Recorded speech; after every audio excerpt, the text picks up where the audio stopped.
our resume to. Awesome. Thank you, Yetunde. I think I heard that. Awesome. And so I know we all have our resumes with us as well. And we're going to be taking notes. And one thing I want to encourage you is take notes, be attentive. We're going to have a session to ask questions as well. And want this to be as beneficial as it can be for you so that the time you're spending with us will be helpful and also help you get that next big move you want to make. And so please keep a very open mind, and feel free to drop your question in the chat. If you don't want your name to be attached to it, you can private message myself or Dash. You can see her right there, and we will get the question across. And so if you can just share your screen here today, I will just introduce the speaker that we're going to have today. And I'm very excited because there's no other person that can handle this except her with her wealth of experience and insights. And so the person who's going to be handling our session today is Oluwakemi Lawal, and she's an HR practitioner with a bachelor's in industrial relations from the Great University of Lagos. And she's also an associate member with the Chartered Institute for Personnel Management in Nigeria, and that's the CIPMN.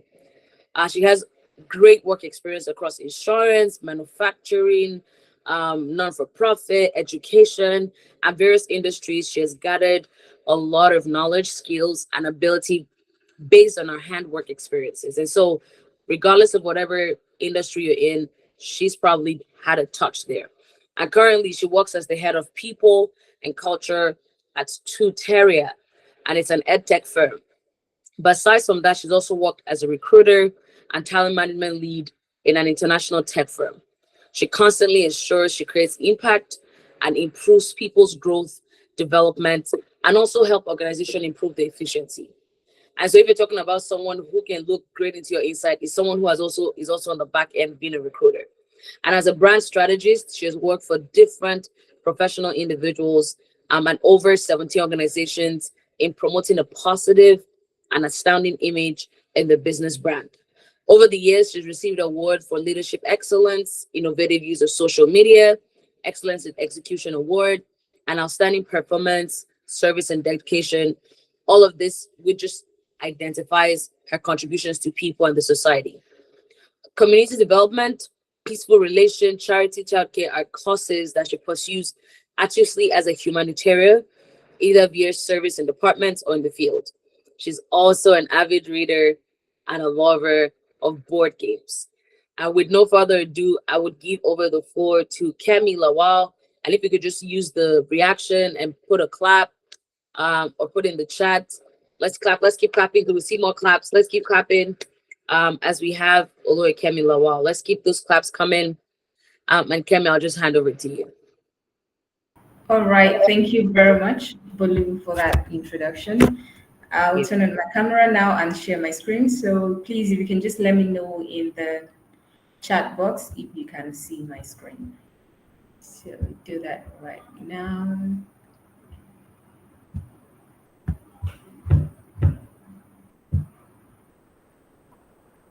Okay, can you see my screen, please? Yes, I can. Yes. All right. Okay, thank you. Thank you for having me. Good evening, everyone. I trust we're all doing good today. It's a great time for us to interact. I'll use the word interact because this is going to be an engaging section. So please, as we go through the slides, see them as more of a slide because I want us to be more practical with what we're doing. So if you can even get your CV, you can just start checking as we're discussing, you're looking at it, taking note, making adjustments where necessary. Okay, Bolo has done the necessary introduction, but 4 words to summarize me. I'm an HR practitioner, a brand strategist, humanitarian, and an avid reader. So thank you to Dash community for the opportunity to have this session with you all. I trust it's going to be really insightful and engaging. So this session is going to cover crafting an effective CV, strategies for success, tips on how to work on your CV to ensure that you have a winning CV to get you the right opportunities you're looking for. Okay, apologies for that. Just got a notification that you can't see me yet. So do adjustments. Please confirm now if you can see me clearly. All right, awesome. Yes. Okay, okay. So move on. Quick rules. This is just to ensure that we don't have distractions, but kindly ensure your mic is on mute. And as we go through the course of this training, you can unmute your mic and ask questions or respond to questions. And because this session is going to be an interactive one, let's engage by using the chat box. We're going to communicate effectively via the chat box. Now let's dive right into it. What are we going to be learning today? These are areas of concentration, but we're still going to dive deeper during our Q&A session. So we're looking at what a CV is, CV versus resume, because people tend to use that interchangeably. Why do you need a CV? And features and major aspects your CV should have. Then tips to writing an effective CV to make it stand out, to get the right opportunities that you want, mistakes to avoid in your CV, and when you send out your CV for applications, we're going to talk about that as well. What to do and what not to do. Okay, so before we proceed, one word to describe how you're feeling. One word, just one word to describe how you're feeling. Happy, excited, tired, hungry, anything, just one word to describe how you're feeling. I'll be checking that in the chat box. Okay, I see awesome, unique, intrigued.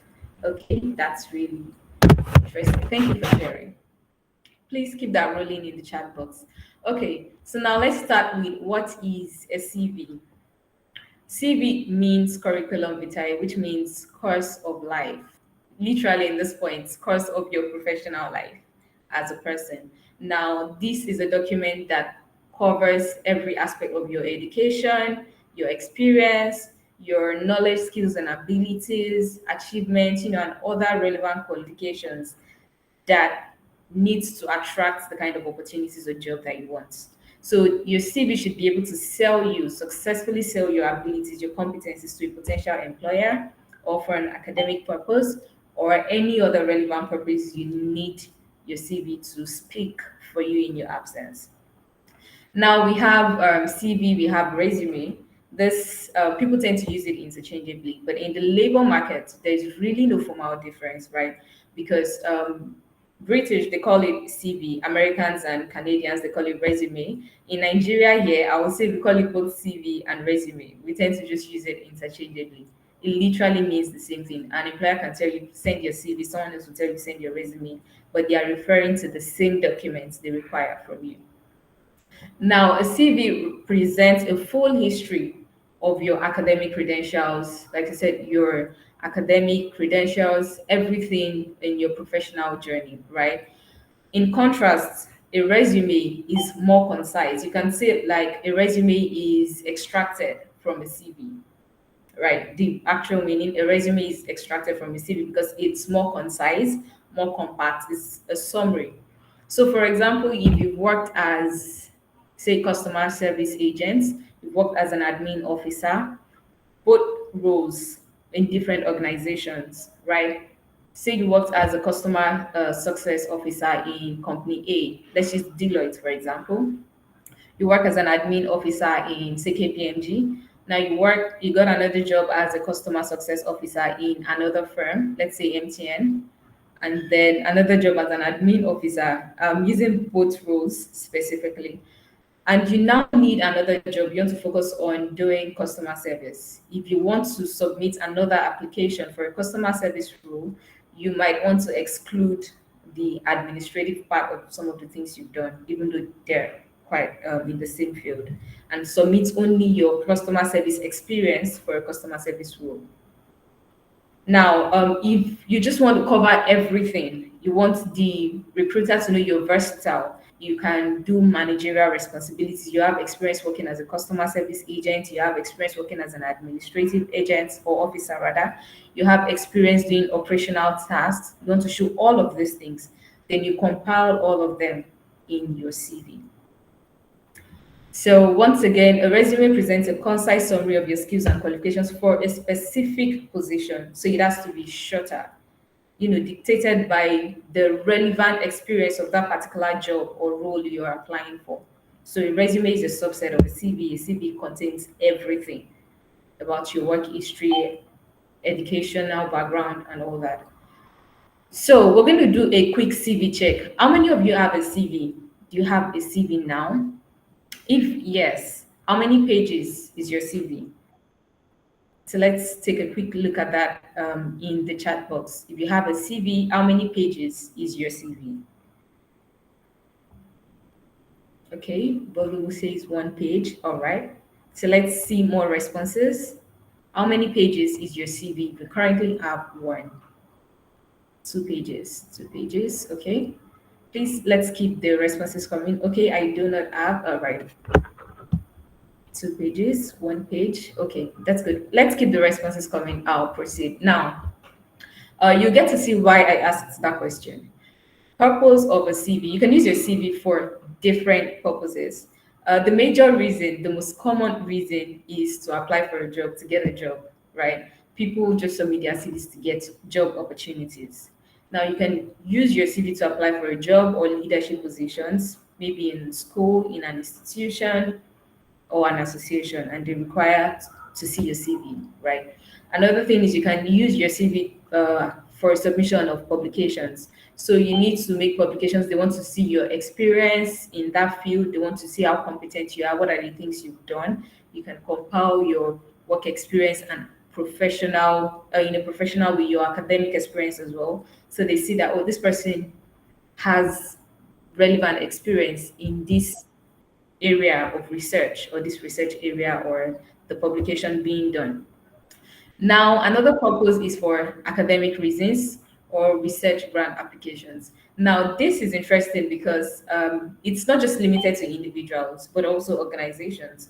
Now, there's some organizations where they have, maybe they want to apply for grants, or they need to apply for certain opportunities to raise fund for their business, and then they require to see maybe members of the board or members of the management team.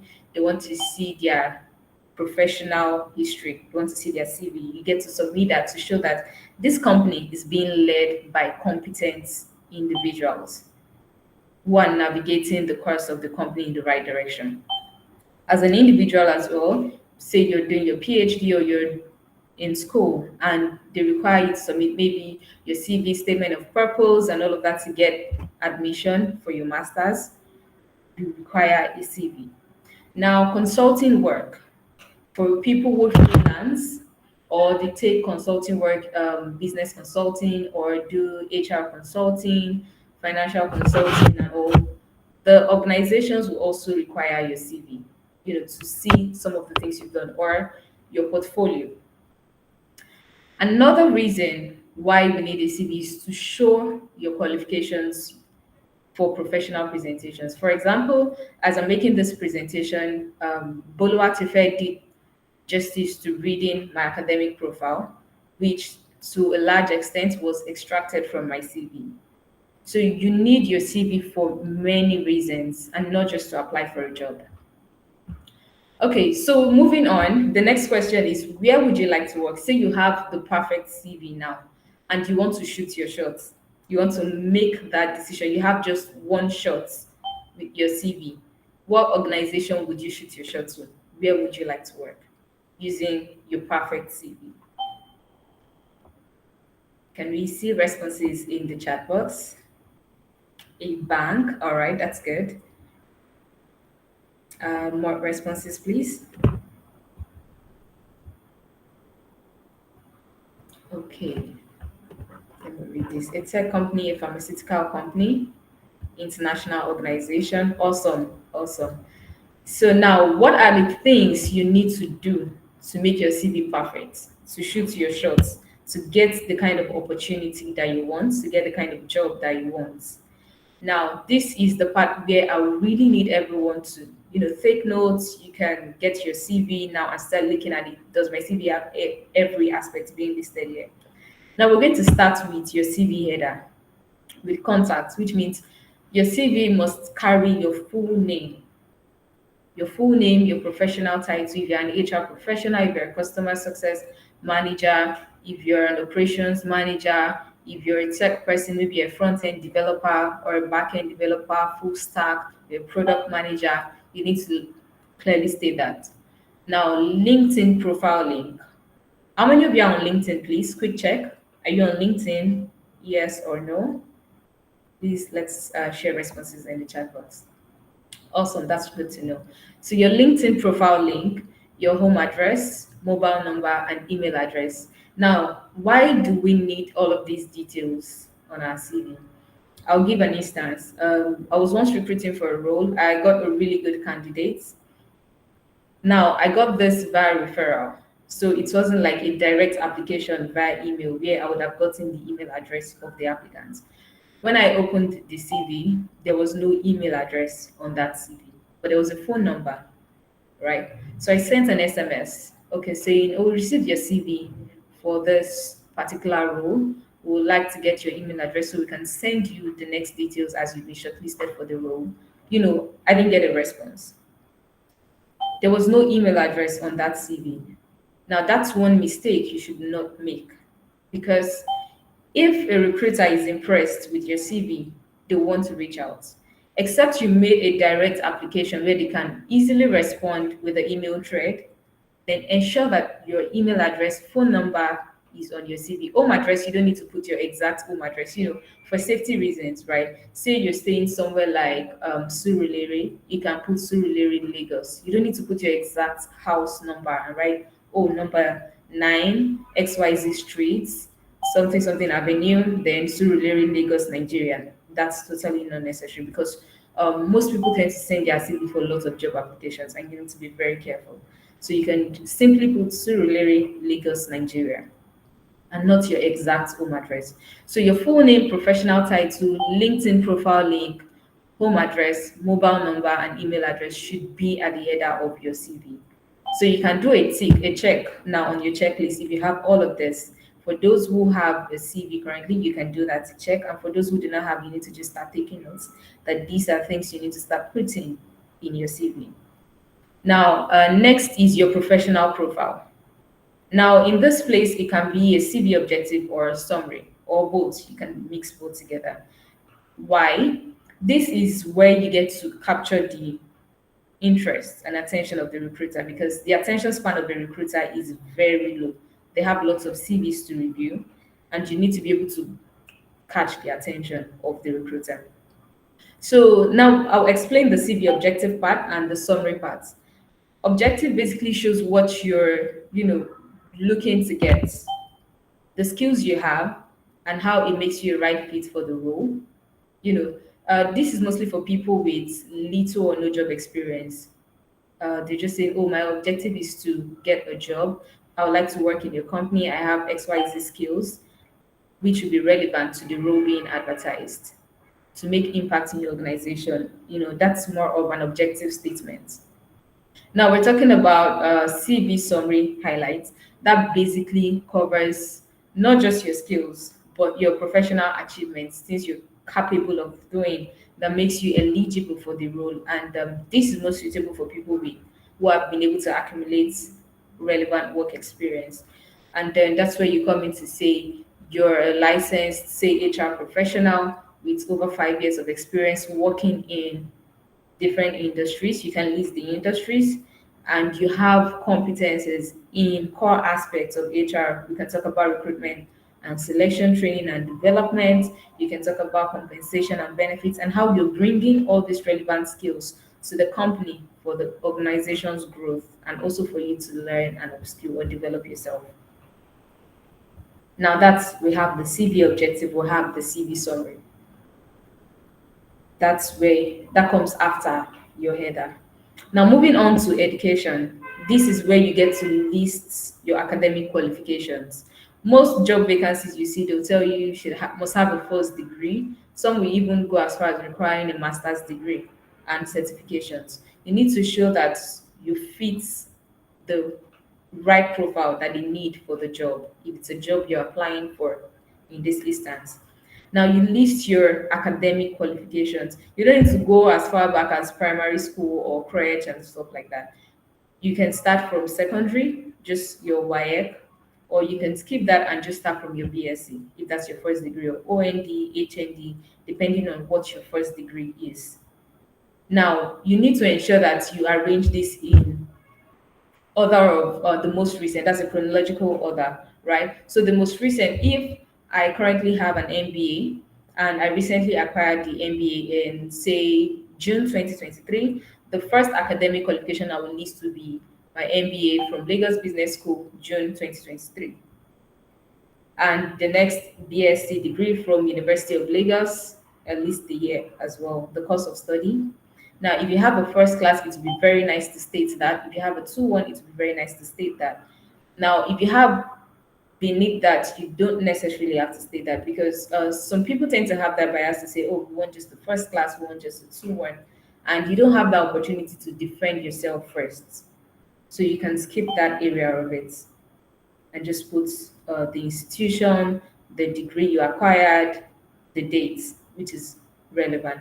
Now, if you're an undergraduate and you're trying to work on your CV, or you're a recent graduate as well, for undergraduates who have not acquired relevant job experience related to whatever job it is they're looking for, you can include relevant coursework or modules, right? So, in case, say you studied, should I say, human resource or finance, banking and finance in school, or you studied French, you studied sociology, what are the relevant coursework or module in your field, in that course that you took in school, that you're able to gain lots of insights from, that is directly relevant to your role or the kind of role you want to get? You can list that there. This is just to ensure that you flesh up your CV, because you're yet to acquire that experience that they need. You're in this case now showing the recruiter that you have the required and relevant knowledge related to that particular field or that role. Now, moving on is the work experience. This is one of the most important aspects, right? And one of the things you need to be very mindful of here is to not just list your responsibilities. Don't list the JD they gave you when you got the job, right? You need to focus on your achievements or results over responsibilities. I'll give an instance.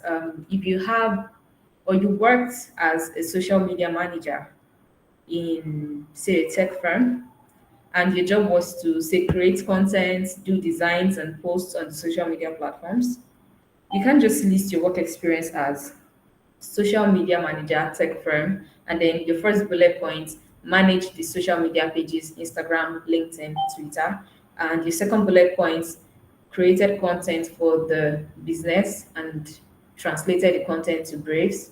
No. What you have to do is to clearly state the achievements and results, the things you're able to achieve on the job. Okay, so as a social media manager, you increased the followers of the business from 500 to over 2,000 followers. That's a key achievement that you should list there, rather than saying you only manage the social media page. So you fostered a growth on the social media pages by increasing the followers from 500 to 2,000. That's over a 200% increase. So you clearly state that. It captures the attention as opposed to someone who just simply wrote, manage the social media page of the business, right? Another major point, if you're able to convert clients, say the business gets, that's, let me use a sales manager, for example, you sell the products to customers. You can't just write sell company products to customers. What is the product? How many of the product did you sell over a given period of time? How much revenue were you able to generate? So you can talk about created a strategy to ensure a significant boost in sales, which led to an increase of 56%. You need to make sure you're factual with this. Don't just put any random figure, right? You do your analytics as what are the contributions I was able to bring in this particular role. So if the company was getting, say, 50 clients before and they were generating a revenue of, say, 10 million, and when you joined, you were able to increase their clients to like 200 and generating double the revenue to about 30 million, maybe in a quarter, you should clearly state that you increase the revenue from 10 million per quarter to 30 million in the next quarter, right? Your figures will speak for you. You need that matrix over just randomly writing or sold the company products to clients, but rather you sold the company products to clients and generated a revenue of 50 million, which was a 30% increase from the previous revenue, from the revenue from the previous quarter. You need to clearly state that. So this work experience part, this is where you need to, this is the part you get to convince the recruiter that you have the required depth of experience and knowledge that they need and skills as well for the role, depending on what role you're applying for. So you need to list your work experience from the most recent to the least recent. So you start from your current role in 2023, then your previous role, maybe you've been on this role for about 3 years, then you list the job you had before now. That comes after.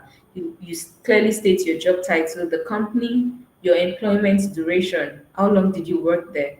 That shows the length of experience you have. What are the key achievements and results that you were able to achieve on the job? Include the metrics, state the numbers. Now, moving on to the next part. Please, are you all following? Please drop a yes in the chat box if you're still with me. A quick yes in the chat box. Are you checking your CV? Are you ticking these things to be sure you have all of these things clearly written out in your CV? All right, thank you, Victory. Okay, so let's move on to training, certifications, and licenses. Now, what are the relevant trainings you've acquired that are relevant to your chosen field, your chosen career, and even to the job? Sometimes you see a job ad, they tell you, we're in need of an accountant, and we need someone who has ACCA or ICANN, who is a member of this professional associations, right, and has their certification. Or you see a job as an HR and they tell you, oh, you must have your CIPM or you need to have PHRI or SHRM. You know, different fields, even customer service, you know, they have their professional certifications. And most jobs, most companies, they require these certifications. So how do you show that you've been able to upskill over time? How do you tell the recruiter that I am the person you're looking for? I have all the skills. I have the trainings. I've attended the trainings. I've been able to get hands-on experience, which you've already should. Now, you have certifications to back it up. So this is where you list relevant trainings you've attended with certifications. You list the year you got the certification. You list the awarding institution. For example, if it's CIPM, if you have ACIPM or MCIPM, that's for the HR field, the apex regulating body for HR in Nigeria. You list that, okay, I have ACIPM or MCIPM from the Chartered Institute of Personnel Management Nigeria. If it's ACCA or ICANN, you list that as well. So you need to clearly state this in the training, certifications, and licenses part. Now, moving on to key skills and languages. Now, pick one soft skill. What's that one soft skill you have that you feel like it's so unique to you? Please let's share that in the chat box. Is it communication skill? Is it emotional intelligence? Is it presentation skill? What's that soft skill you have? Please share in the chat box. Let's see. You can just write one soft skill that you possess, that you're really good at. Thank you, unique is communication skill. All right, let's keep that coming. More soft skills that you possess. Now, when it comes to these skills parts, key skills and languages, this is where you show that I don't just have the work experience, right? I have the skills that has helped me to be able to actually do the job, perform optimally on the job. Now, you can divide this into two parts. We have the technical skills, that's the hard skills, and we have the soft skills. Now, you talk about how you get to use your work tools. You can sync that together. For example, I have analytical skills and I can use Microsoft Excel. I can use Power BI. I can use SQL or SQL as they call it, right? So this is to show that you have these technical skills. So you can clearly say that proficient use of Microsoft Excel for analytics. So you have analytical skills. Now, you separate your technical skills from the soft skills. Soft skills you can call communication skills, we have emotional intelligence, we have presentation. There's so many soft skills you can list. And when it comes to breaking this down, so that you don't just make that part clumsy or cramped together, rather, you can just write your soft skills, separate them, put a double column, and list the soft skills that you have. So people have project management skills. Some people are very good at doing some hands-on operational tasks. Some people are tech savvy. They're very good at using different work tools. You're talking about Slack. You're talking about Zoom for meetings, productivity tools. We have Trello. We have Asana. Several tools. Jira, Figma for those who are into tech, product design, and all. So you're clearly able to list these tools that you can work with and your skills and competences, being able to do that. So separate your technical and soft skills. Talk about the work tools that you can use competently. And then for languages, you talk about the languages you can speak. English, French. Some people are very good at picking up languages. German, right? You can even put your local language, Yoruba, Hausa. Some customer service jobs. If we're talking about media agencies or telecoms company, right? They can tell you we want someone who is fluent in Yoruba. So you can write that there because they want someone who is able to converse to that target audience that they have as their clients. They can say we want someone who is very good at speaking Igbo because we have lots of clients who, press one for English, press two for Yoruba, press three. So you can clearly state that it's, oh, I'm the perfect fit. Now let's move on to the hobbies and interests part. Now, relevant interests that you can state, such as writing, reading. You can't just say reading as your hobby or your interest. What do you like to read? I love reading business books. I love reading things, articles. I love reading tech articles. Right? Clearly state what you love to read. Now, relevant interests such as writing, reading, business books, volunteering, right? These are things that interest a recruiter. Now, you need to avoid saying your interests are in areas like sleeping, watching movies, maybe your movies, you love watching like science fiction and stuff. Well, you can state that that's relevant, but avoid things that do not directly impact the job you're applying for. Saying you love to sleep, that doesn't directly impact the role you're applying for, except when you want to break a Guinness World Record for sleeping. All right. Some people, there's so many funny things we see in the aspects of interest and hobbies. These people say, oh, I love riding, I love this, I love walking. How is that relevant to the role? So it has to be something relevant, a relevant hobby or interest. Okay, so these are like core aspects, core sections that should be in your CV. So you need to tick all of this. Do I have this in my CV? Did I clearly spell them out? Now let's go to the next aspect. Now these are like additional sections that you can include in your CV. Now, you remember the question I asked prior. How many pages is your CV? Some said one, two. I think the max I saw was two, right? Now, a standard CV should not be longer than 2 pages. Standard. Some people submit their CVs and it's about 7 pages. I'm like, what's in 7 pages? A recruiter will most likely not have the time to read through a 7 page CV when they have lots of applicants, right? So your CV should not be longer than 2 pages. Now, before you write your CV, one of the things you need to do is a self-assessment, right? Know yourself, understand the skills you have, understand the all you possess that is relevant to what you need that CV for. Like I said, we have different purposes, right? So you need to do that self-assessment. Understand the purpose of you wanting to write a CV. Now, for students, recent graduates, you can have about 1 to 2 pages.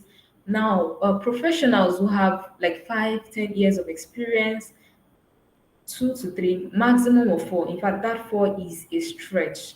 At a point you already have a portfolio and not even a CV, right? That captures everything that you've done over the years. Like I said, a recruiter's attention span is very short, and you're competing. On an average, a job ad, you get over 200. 200 is the average, right? You get as much as 500 applicants for a particular role, and you're competing against all these people. So you need to ensure that as the recruiter opens your CV, they don't just move it to the bin pile. If it's not a recruiter, if it's ATS, maybe that's the first stage of screening. ATS is applicant tracking system, and the ATS automatically removes your CV. You don't want that, right? There's some preset things the ATS looks out for, say maximum of 3 pages, some keywords the ATS needs to scan in your CV. You know, all of these things, you need to ensure that it's a survivor of the, should I say, competent now, or the attention grabber. You need to be able to capture the attention of the recruiter. First glance, they want to know more, they want to read more, they want to get to meet you and ask you more questions. Now, in addition to these sections prior now, these are other things you can include in your CV.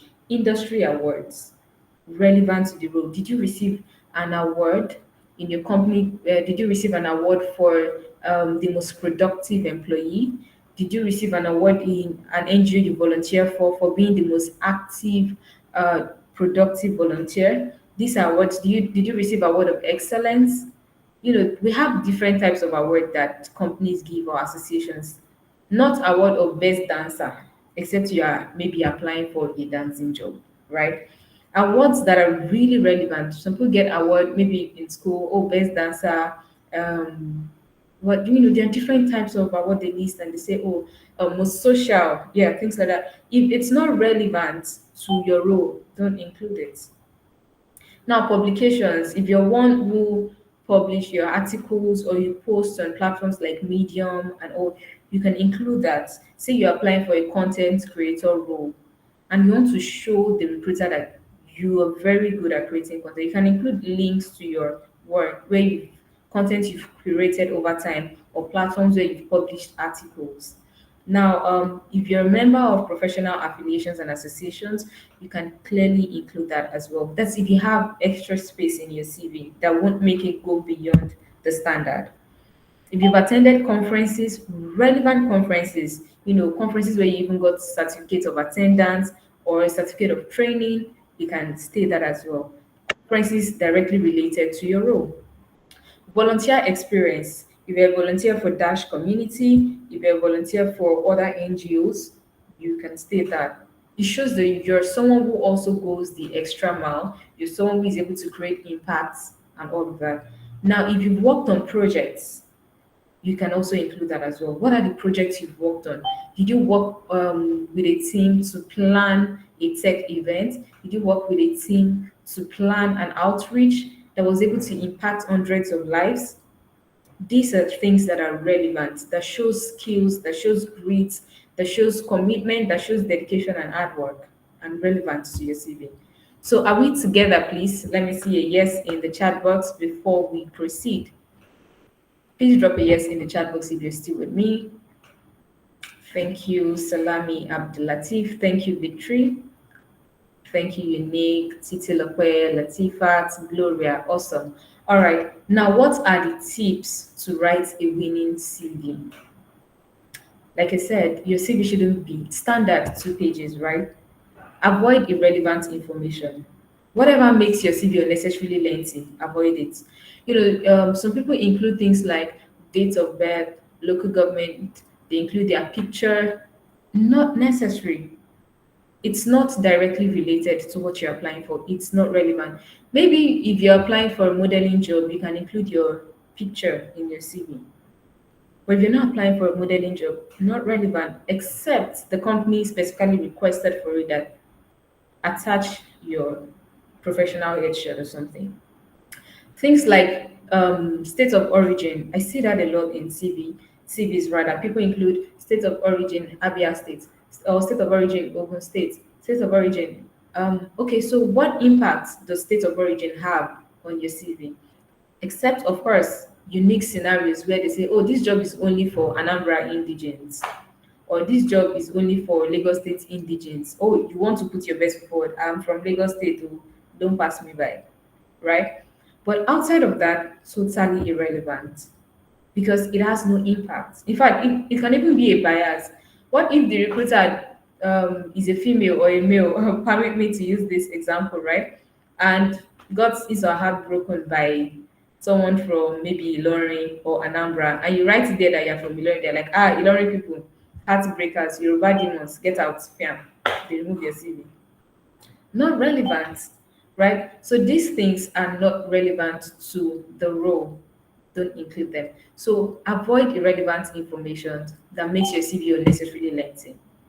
What you should do is to start strong with your professional profile to capture the interest of the recruiter and ensure that your academic experience is qualifications rather is listed, your work experience, everything clearly listed. Those are the things that shows your competencies, your ability to be able to do the job. Now let's talk about font type and size. This is something you need to be mindful of. It's not a cartoon, it's not a comic book, so you can't just use a random font. Fonts that are really good. We have the Calibri, we have the Times New Roman, Arial. These are like ideal fonts you can use for your CV. Some people don't know that fonts really play a huge role in CV. What if your recruiter has a bit of eye problem or uses glasses and you're using a very tiny font, they can't even see, they can't read, it's strenuous and they just move it. This is stressing me out. Or you put everything, your font is just everywhere, it's distorted, your recruiter doesn't even understand what is going on and just be like, this is stressful, I have other CVs to review, and they just move it, right? So fonts plays a huge role. If it's ATS and the ATS doesn't even recognize the font or it feels like this is too complex, it moves it to the rejection pile. So you don't want that to happen. Use the ideal fonts. Your font size, the body 10 to 12 size, the heading 14 to 18. Make sure it is readable, make sure it is legible, make sure it is not cramped. Your spacing, your indentations, and everything is properly done. Now, let's talk about relevant sections. These are some of the things I mentioned about putting metrics, numbers, how you're able to ensure growth, how you're able to maybe cut costs in the company, increase revenue, increase the followers if you're a social media manager, all of those things in your work experience. So include the relevant sections and add descriptions. Now, let's talk about descriptions. You leverage on keywords. You use proactive descriptions. These are descriptions that shows that you are a leader, you're a team player, you're someone who is action oriented, right? So you use words like you spearheaded a campaign that increased the growth or increased the client base of your business by say 50%. You championed an initiative in your company that led to the reduction of operational costs. You developed a model that helped the businesses track that customers that come in or places order on time. You collaborated with a team, to develop XYZ. You orchestrated, these are like powerful words that you can use. Not just I manage the team, manage. Okay, how long do you want to manage for? Right? So you need to use powerful words. You spearheaded this, you championed this initiative, you developed this model, you collaborated with people, you orchestrated something great, you enhanced an existing model, you accomplished this, you advocated for the change of this, which led to the significant boost in your business. All of these things, they are powerful action and proactive verbs that you can use, not just I managed a team, I managed the recruitment process, I managed the social media page, I managed the sales team. Now, powerful action words. Okay, so let's move on to how you present yourself as a problem solver. I've emphasized on this, and trust me, it cannot be overemphasized on enough. These are examples. You increased customer satisfaction by 10% by identifying and resolving customer complaints in a timely manner. This thing tells a recruiter three things. You're a growth person. You're able to increase the satisfaction of your customers. You're able to identify a problem. You didn't just identify the problem, you resolved the problem. And in the process of resolving the problem, you increased growth. Who doesn't want such a person? Instead of just saying, oh, I was a customer service agent, so I manage the customers of the business. Okay, as you manage the customers of the business, what did you do? Now, you reduced operational costs and wastage by 15% via the implementation of new production management system. Oh, I definitely want you on my team because you're going to save me money. You're saving wastage for me. You're helping me to reduce my operational costs and still getting quality. Right? These are things recruiters want to see. Now, another thing is to include relevant links and proofread. Please proofread your CV. Now, when you include links to external profile, we have like your LinkedIn, your GitHub, that's mostly for the tech gurus, your Medium, if you write a lot, your portfolio, in case you're a designer or you have a portfolio of things you've done over time. You need to include links to this external profile and make sure that it's not something that requires access. I've seen people share link to profile, and then by the time you click on it, it says you don't have access to view this file. Why do you send the link if you did not give access or you didn't make the access open so anybody with the link can view? There's such settings on Google Drive or Microsoft OneDrive, right? So another thing is to ensure that you proofread your CV, correct any error. You can say you're a detail oriented person. Some people put it in their skills, or detail oriented, attention to detail, and then you already have errors in your CV. You want to write personnel, you wrote personnel. You wanted to write sales, you wrote silos. If you're seeing errors, it doesn't make me trust you. It means, oh, if I get this person on my team, this is how this person will be making mistakes when sending emails out or documents or contracts to clients. It's a red flag. Okay, so now mistakes to avoid. Don't include your picture. Like I said, if it's not a requirement, don't include your picture. Or if you're going for a modeling job and you need to put your picture, then you can. Don't include irrelevant information such as your date of birth, state of origin, local government area, not necessary, right? Don't lie and overpackage your CV because they said they need someone that can do XYZ, someone that has this skill, someone that can use Microsoft Excel. I think that's one of the most common over exaggerations where people say, I can use Microsoft Excel, I can do pivot tables, I can do charts, I can create a dashboard, I can run proper analysis. And then when the time comes now, yeah, come and take the Excel test. You're pressing your keyboard one after the other, looking for where is control this, where is enter. Okay, how do I input the data? Not necessary. Rather, ensure you upskill in that field to be sure that you're able to defend it when it's in your CV. Don't say you can do something when you cannot, right? Avoid using too many shapes and icons. That's another mistake because it doesn't make your CV ATS compliant. If you have too many shapes, you have icons, you have different things going up and down, and you don't have lots of text. For example, someone wants to write something about education, your academic history, and then you went to carry the design of education, something that shows graduation cap and books. You put it there as design in your CV. It's not a design work. The text is what is important. So avoid too many shapes, too many icons. You want to, because you want to segregate this part, you now put different color. You make this one red, you make this one blue. You put one shape here so that it's all over the place. So avoid that. Don't send one generic CV for multiple jobs. I once got an application and I could tell the whole jobs that this person has applied for because apparently the person just forwards the CV. Once the person sends the CV to apply for a job and wants to apply for now, it just forwards directly from there.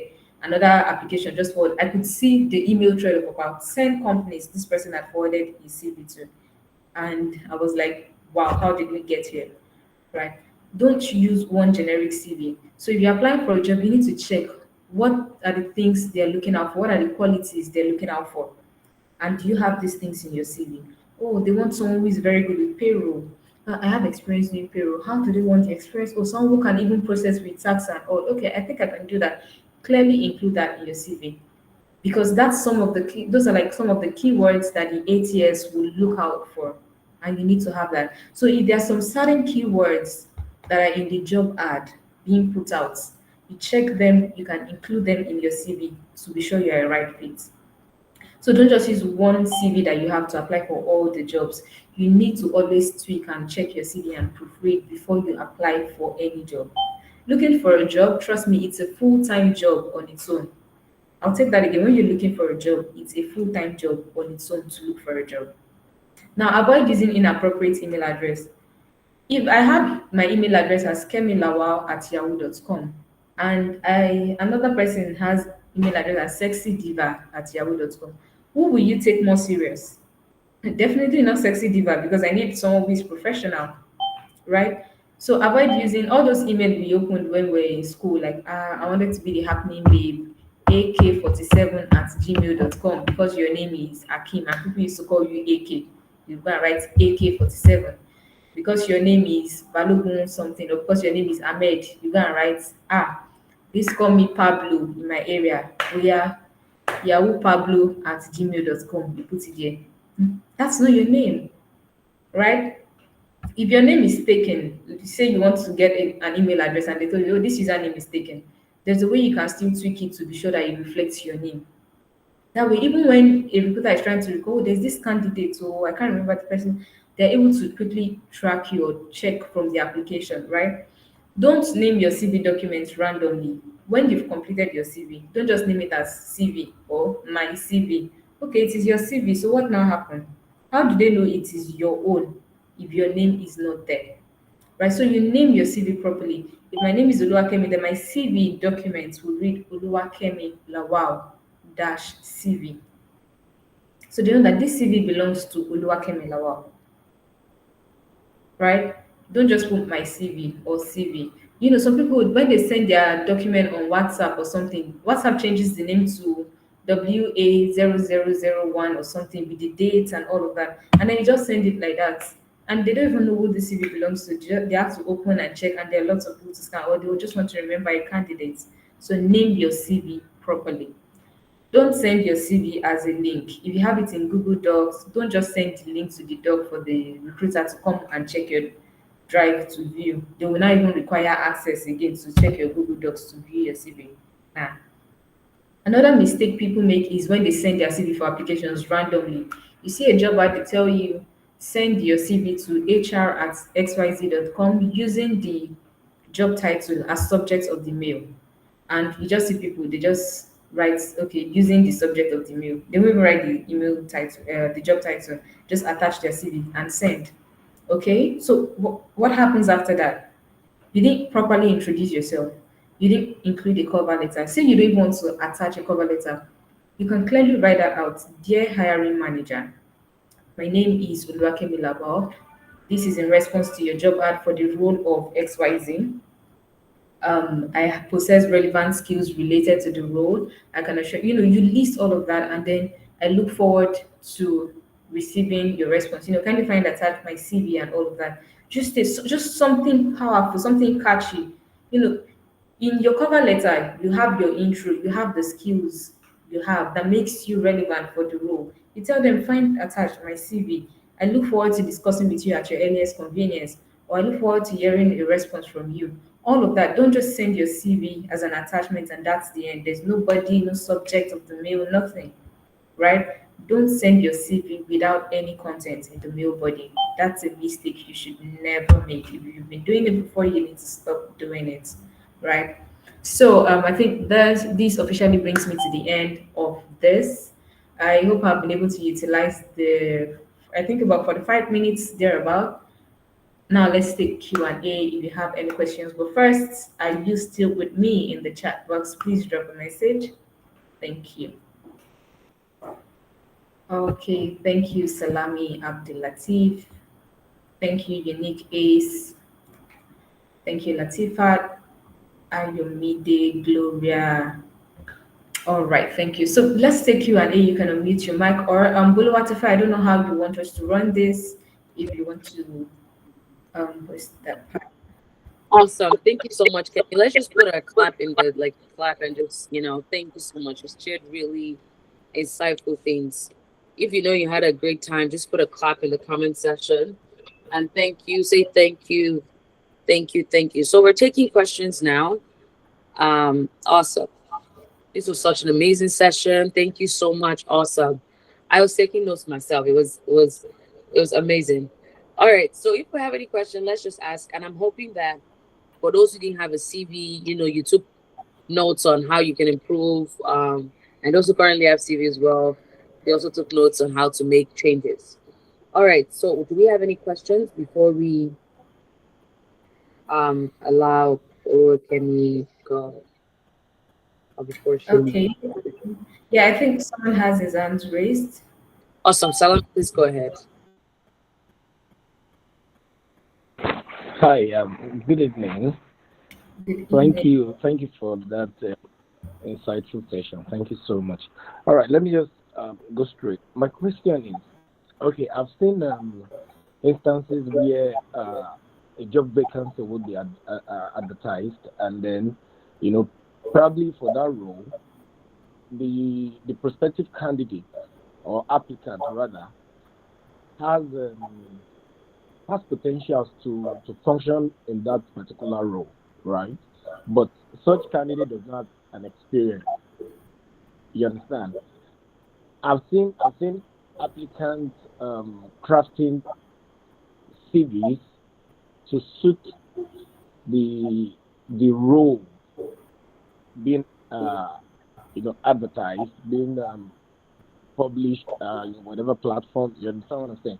So I don't know. Would you say, well, I know some people would agree that it's okay if you feel you have the ability to function in that uh, role specifically, but I don't know.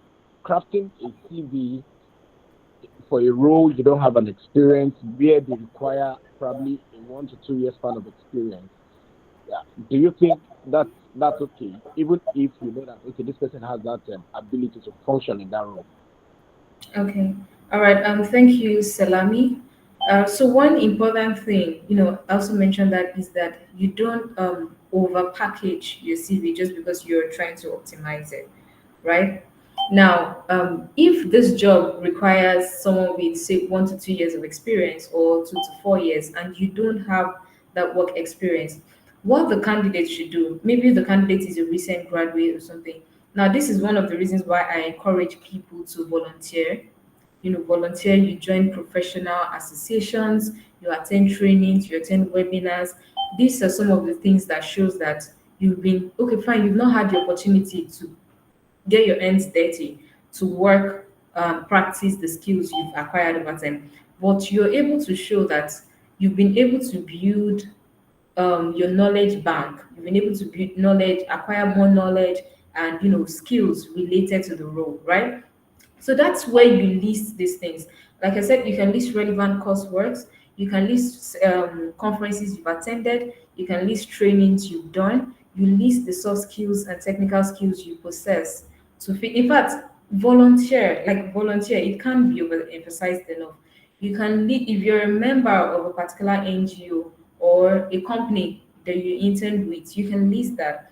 And trust me, recruiters will even take a chance on you. Like this person has grown over time. I once worked in a firm and they recruited a developer who is actually an undergraduate, because I think the person is still an undergraduate now, right? Without prior experience. But this person wrote an article, right? Put out the article online, and that was what captured the attention of the recruiter. And they're like, oh, they eventually found out it was an undergraduate, but yeah, he proved himself, right? So you don't necessarily have to 100% have it all the requirements, but just make sure that you're able to show competency. Now, don't over package. There's no need for the candidate to lie or say, oh, because they requested for all of these things, go and package in the CV, and then at the end of the day, you're unable to defend that, right? So you just need to avoid that and just show the things you've been able to put together and work on, webinars you've attended, trainings, conferences, things you've acquired, associations you belong to. These are things that will still help you. And before it even gets to that level, if you're an undergraduate or a recent graduate, you can start looking for opportunities to do internship, to volunteer, right? This is what will give you out of office work experience. In fact, most NGOs are being run as a corporate firm now. You're able to get and acquire experience there. I hope I've been able to answer your question, Salami.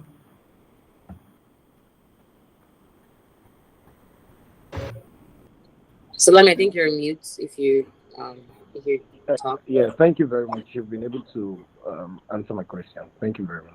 All right. Awesome. Awesome. I think we have question from Ogechuku at James. So please you can just quickly ask your question and then we can take one more as well. Okay, thank you so much for this section. Like I've learned too much. My question is, You mentioned listing awards if you have any, but how about if you got this award like a long time ago? Is it still relevant? So I'm applying for a job in 2023, but I got an award saying secondary school or first second year in uni. Is this still relevant? Oh, trust me, it is. Depending on what the award is. If you are the head girl in your secondary school, by all means, right? It's only if you've gotten to that stage where, okay, you no longer have that space or you acquired about 5 years experience and then you don't even need to mention you're the head girl anymore, right? So if you got an award in secondary school or your first year in uni that is relevant, put it there, right? Including that you got, definitely it shows that you are an excellent person. You've been doing excellent things right from time, and definitely someone will want to take a chance on that.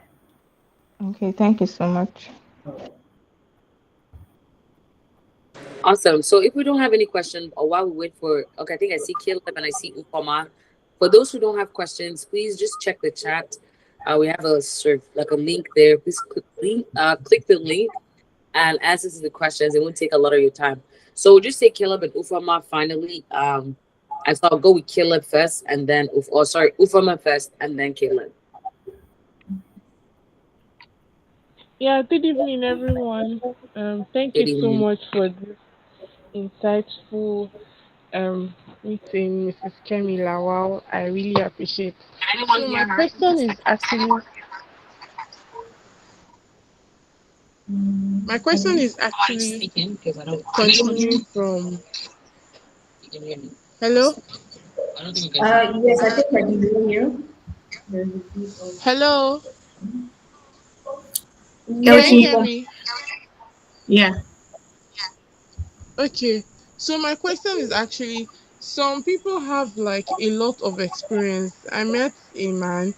He has been working for about 40 years and he has gathered lots of experiences. And one of the common errors people make is that they overcrowd their CVs. So what do I do in this case? Because his experience, if at he extended over one page. So how is it that I cut out some experiences that are not relevant for that particular job, or I put them? I don't even know because okay. I understand your question, right? So now you mentioned this person has experience over time. Now, all you need to do to help that person is to list only the relevant aspects to the role he wants to apply for, right? Only the relevant aspects. It can be 2 pages, that's fine, right? You list all of these things and clearly show, like I said, metrics important, numbers important. So you need to clearly list that. If you worked, maybe the person worked as a driver, a sales agent, a marketing person, the person did a bit of operational work, and this time around, the person is looking for a role in line with sales. All you need to do is, considering I think you mentioned about 40 years, you need to just list the relevant ones that are tailored towards that particular role only. Then maybe you feel like, I don't want to cut out all this part or this other experience this person has. You can now have like a separate heading where other work experience and leadership role, you just list them to show, oh, this person worked as maybe an administrative assistant from 2000 to 2005. You don't need to go in depth. Another bullet point, worked as operations manager from 2007 to 2015, right? You can just list those ones beneath with another heading. But the major ones, the ones that are relevant to that particular role, you list them. Those are the ones you dive deep on. Those are the ones that you give depth to with proper descriptions. Those action words I mentioned, don't forget that. The numbers, something that shows you solve the problem, you showed growth. Those are the things you need to include. I hope that answers your question for me. yes, ma. Thank you very much, ma. That also applies for any awards or certificates the person might have. Yes, please. Yes, it Okay, does. thank you very much, ma. All right. Awesome. Thank you for mine. Sorry about that. My stuff connected to my AirPods. That's why I thought I couldn't hear you. And lastly, Caleb, before we close for today. All right. Hi, good evening. Thank you so much again for the session. I joined a little late, so I don't know if this has been, if you talked about it earlier, but I'm still going to ask you that way. Okay. So, imagine situations where because of like due to circumstances or stuff that people got involved with, they had gap years where they didn't work or they didn't went any professional, they didn't have any professional experience in during these years. And you know the way Nigerian interviewers are, they are like very curious at some point of why like they have these spaces in between the years. So that's one. Also for situations where um, only you moved or something, and the working duration or the working experience durations are short. So for example, you work in this firm for 5 months and you move to another one for under 5 months, had to move like that. So how do you, and you're not supposed to like lie on your CV, and how do you have to take some out? I don't know if you like yeah, Okay. hmm. So I think you're talking about gap year, right? Is that correct? Caleb. Yes, gap Okay. years and where you have like a lot of experiences in short time.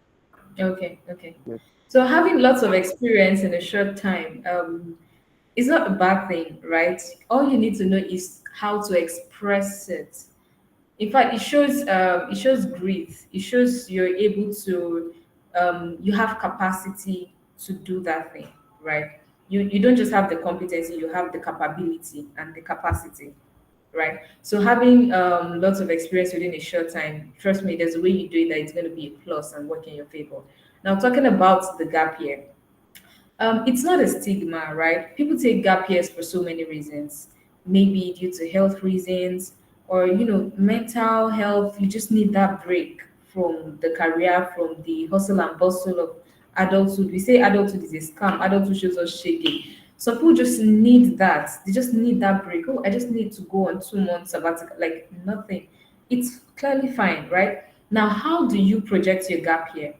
The most important thing is the skills, work experience you've acquired even before that gap year will work for you. Trust me, it will work in your favor, right? You need to project that. And if during your gap year you were reading books, maybe you attend some trainings once in a while, you attend webinars like this once in a while, you can also show that this period, this duration, right? You attended this, you did these productive activities, right? That works. If you now didn't even do anything at all, like I said, it's not a stigma. Show the current, the previous one you've done, and now in your professional statement, the summary, show that you're open.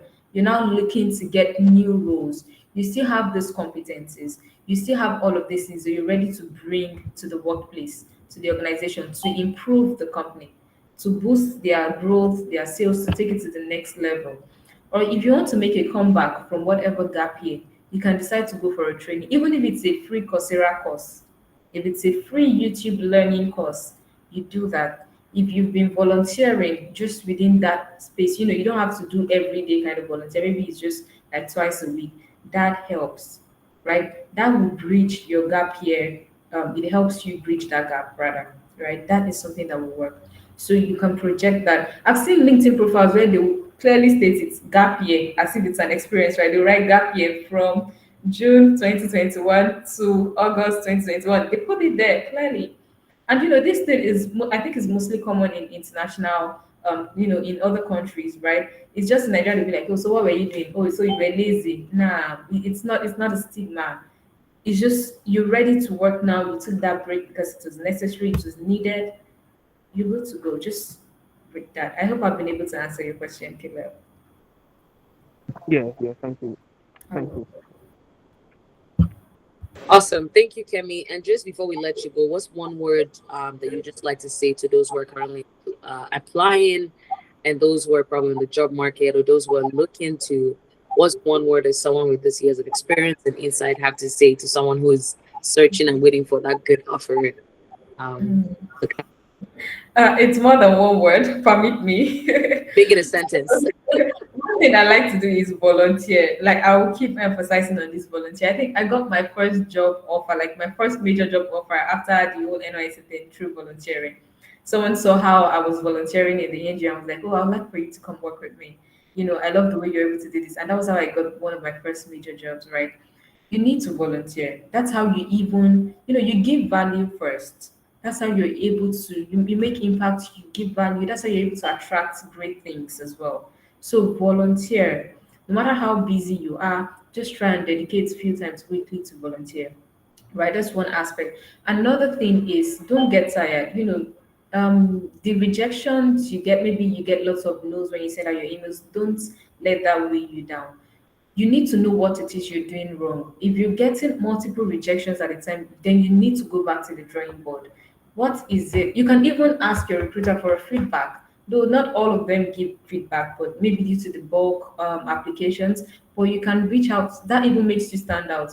And they'll be like, oh, don't worry, we'll keep your CV on file. When we have another opening, we'll let you know, right? So you need to do all of these things. Go the extra mile. If you're not active on LinkedIn, please be active on LinkedIn. There are lots of job opportunities. There are lots of top leaders you can follow. Attend webinars like this. Volunteer for NGOs, like I said, Dash Community and other NGOs. You can volunteer. That's where you get to even meet people, you network, expand your social currency. So when they say, "Oh, want to," not all job ads are being put out there. Some are filled through referrals. So build your social network that when they think someone will just call you and be like, "Oh, hello, Ogechuku. I have a friend who is recruiting for an operations analyst. Are you up for it? Is this something you can do? Please send me your CV." And that's how you get the job. So when you also apply as well, ensure that you dot your I's, you cross your T's, you send your applications. Don't let your email be blank at all. All of these things are what you should do. If you go for an interview, make sure you prepare. Do your research about the company before going for an interview. Before you go for any interview, do your research about the company. When you go there after the interview, you can even follow up, ask for a feedback, right? These are things you need to be really mindful of.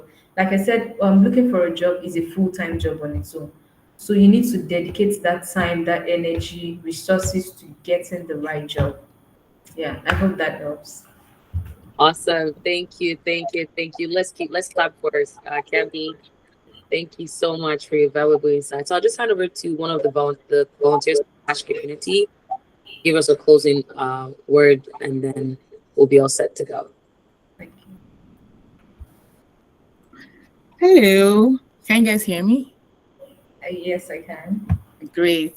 To start off with, I just want to say thank you so much, Kemi. We're really grateful that you took our time to come and speak, with those that attended. We're glad that you able to share tips. I feel like I was even taking notes, like I'm never lying. I was taking notes. So it was really good and insightful, and I'm glad that it seemed like it was beneficial to those that attended.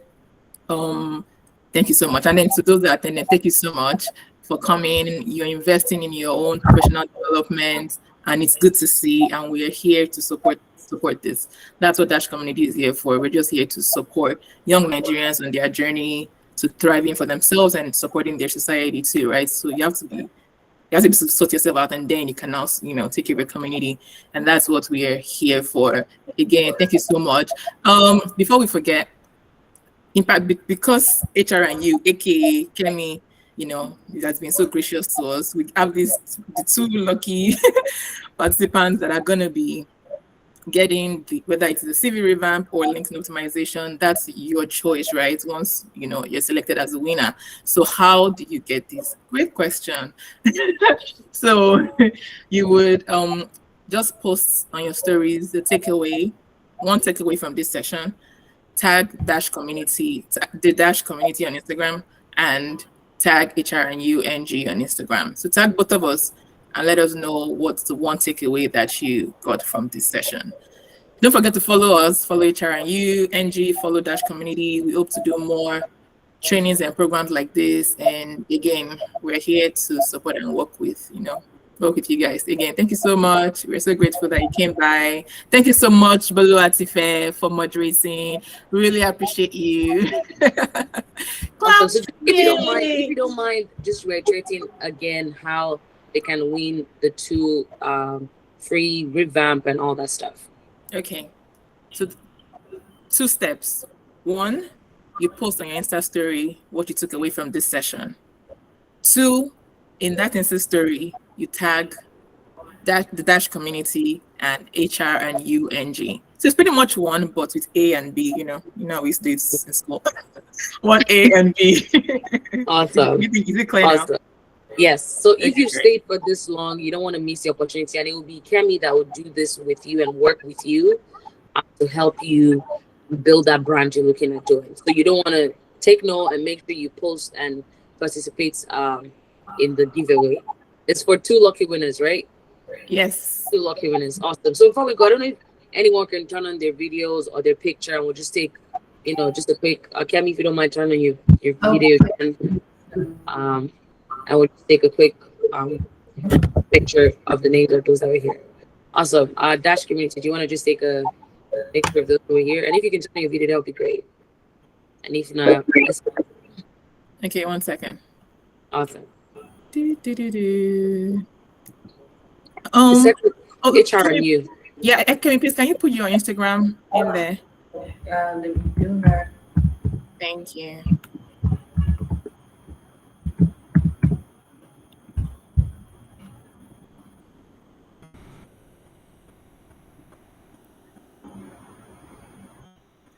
All right. Okay, 1 second. Do, do, do, do. Okay. I'm already on that. Should I be taking this? Yes, you can take it. I'm like, am I taking myself? How does it work? Okay, great. Eee. Awesome.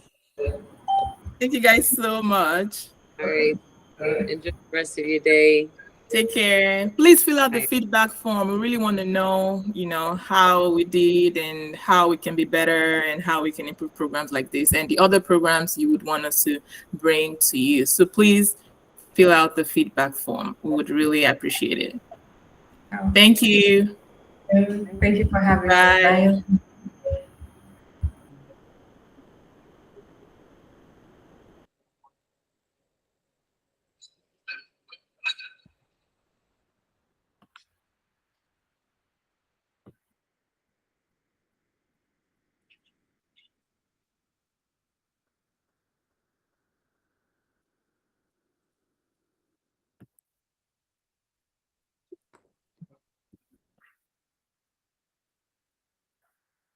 I wanted to stay on a bit more to make sure everybody got the information they needed.